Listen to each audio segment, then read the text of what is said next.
Once he knocked the door opened by itself, and he saw an empty house contains nothing. And she suddenly said, "You know your answers show a lot of confidence, Rogue." He was shocked and looked at her and said, "How did you know that my name is Rogue?" Then he heard a voice from the floor, and when he locked down, he found that the floor is opening like it's a secret door. And he fell through the floor and kept shouting, but the old woman didn't pay attention at all, and he asked for help thinking that he's gonna die, and he dropped from like a door in a virtual sky and fell off, a very hard fall on the ground, but the Xiaojuji was flying all that, and after a literally crush on the floor that caused a hole in it, then he stood up and shockingly said, "Grandma, were you trying to kill me or what?" And an out-loud automatic voice said, "Logged in, the administrator has announced that you have passed the test. You'll proceed to the next test." And when he focused and looked around, he noticed and heard that with no clue who said it and to whom, and the right person will be chosen through the competition. There's 100 standing in a very crowded place. And the voice kept telling this crowd,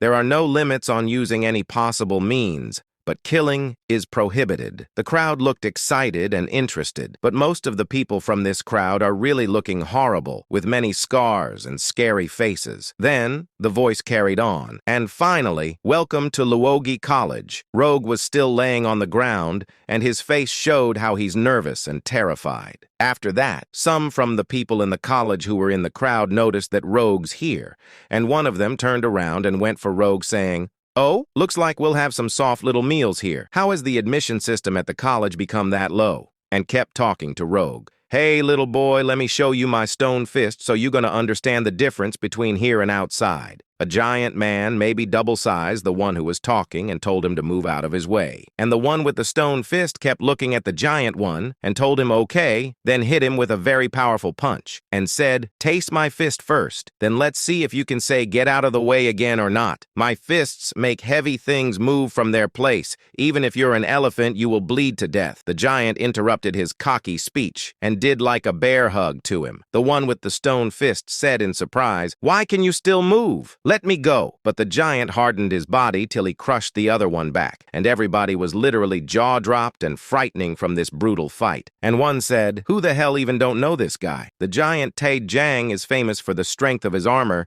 and also he's among the most strongest of his course.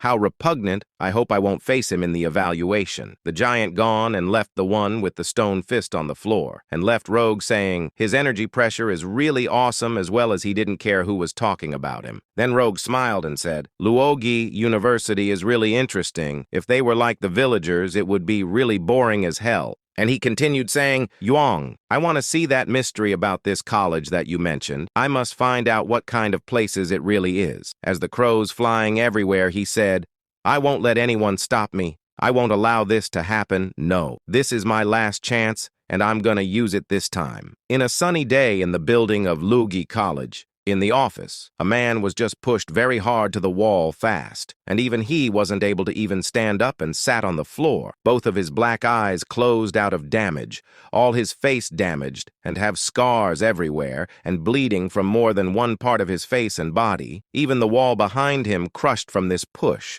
a man sitting down and all around him, a glowing war spirit saying, "I told you can't sell things here, you're such an obedient boy," and he adjusted his sunglasses and smiled with this glowing force around him, which refers to his war spirit and his smile with those teeth that making him looking like a vampire. And he said, "Always pissing me off." Then someone knocked the door, and this man with the glasses allowed him to come in, and the big man who knocked on the door said, "Director," and he responded, "Mr. Gao, what is the matter?" Mr. Gao said, "The assessment about to start. Don't you want to see the performance of this session?" The director told him that he's not going to join the party for the assessments of those children, and continued his talking saying, "I heard that the son of that person will come too," Gao responded, "and the heir of the Zai family going to attend the assessment too." The director smiled and said, "I see. Looks like they're gonna be a lot of fun." Then the announcer in the college said in the speakers, "Attention everyone. The assessment is about to start. Pay attention to the rules. 1. The target is the crow in the Luogi College."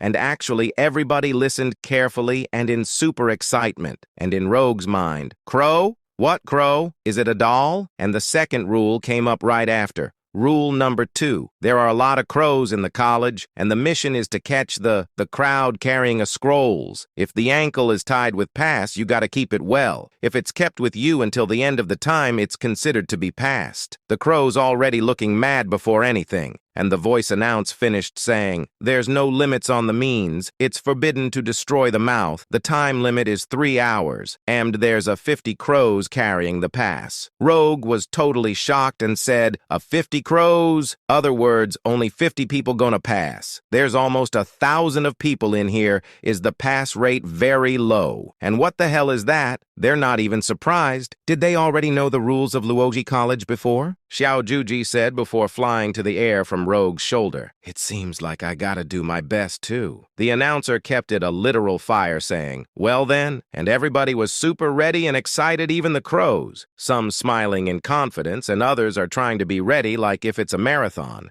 And Rogue smiled, too. Then announcer said, "It's time. The assessment begins." Then the crows gone as fast as possible. The director said, "Here we go. This time I really looking forward to it, those two boys. Don't let me down. I want to get along with you." And Gao kept shaking his head in approval. Absolutely nothing is happening at all, just Rogue looking around. It's been half an hour, and Rogue just walking around don't know what to do, and whistling then said, "It's been half an hour, and I didn't see any crow. And where did Xiao Juji go just now? What a bastard partner and companion who went to play by himself." And out of nowhere, a crow passed by very fast. Then Rogue said, "Finally appeared, you little crow." Then he jumped after it, trying to catch it. But when the crow noticed him coming after, the crow did a series of loud caws, changed the destination and speed. Rogue told the crow, "You made me wait so long, just behave and don't get away and come to me." And once he touched a feather of the crow jumped aside, left him amazed. Then he grabbed a strong thing made of steel coming out of building and said, "Interesting." Then he used it to land on the floor and gone off. And he started to show up some power and released his war spirit, saying, "You little crow, it's such a great honor to use my war spirit to catch you," and jumped after the crow, and got too close to the crow, thought he caught it saying, "Got you." But out of sudden, with a lightning fast, the giant Taijang jumped and hit the wall of some building, crushing it to become very close to Rogue and the crow. As the glass, wood, and stones pieces coming out from the damaged building, Rogue looked directly at him with astonishment and shock. But Tae-hang hit Rogue, who's already caught the crow, and the hit pushed Rogue some miles away, and the crow gone to the giant's hand, who landed on the floor like a goddamn King Kong, causing mess everywhere he goes.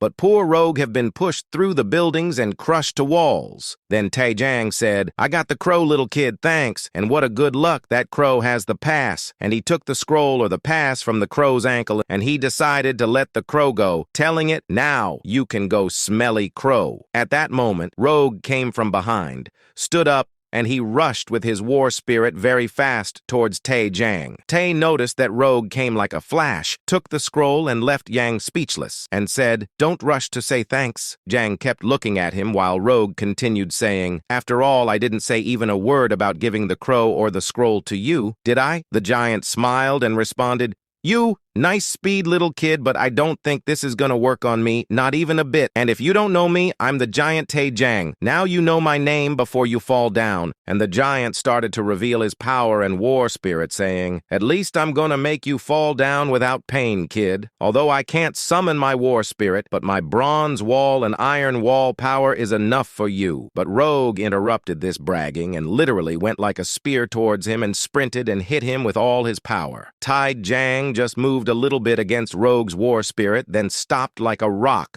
while Rogue's trying to hurt and hit him. Then Taejang said, "As I said, that's not gonna work on me, kid." And he hardened his fist and managed to hit Rogue, but Rogue noticed that and blocked it, though he blocked the punch. But he moved back 10 meters and his mouth started to bleed, and he's thinking and feeling that his internal organs are disturbed. And Jang smiled after he noticed that and said, "It just seems like you're a little bit faster. You just like that kid before. Both of you are just a waste." And he managed to hit Rogue again, telling him, "Then let me teach you a lesson, kid. This place isn't somewhere where you can come for you, little bastard. Rogue dodged the punch very fast and jumped away from him, letting his fist hit the ground and crushing it. Rogue kept looking at him till the giant laughed and said, "You're trying to hide, don't you?" Then Rogue sprinted at him saying, "Then I'll take the initiative, big man." And he jumped very high and managed to kick him in the face. It was damn hard kick to the face. Even Jang lost balance and his mouth started to bleed, which pissed him off, and the giant said to Rogue, "Then die.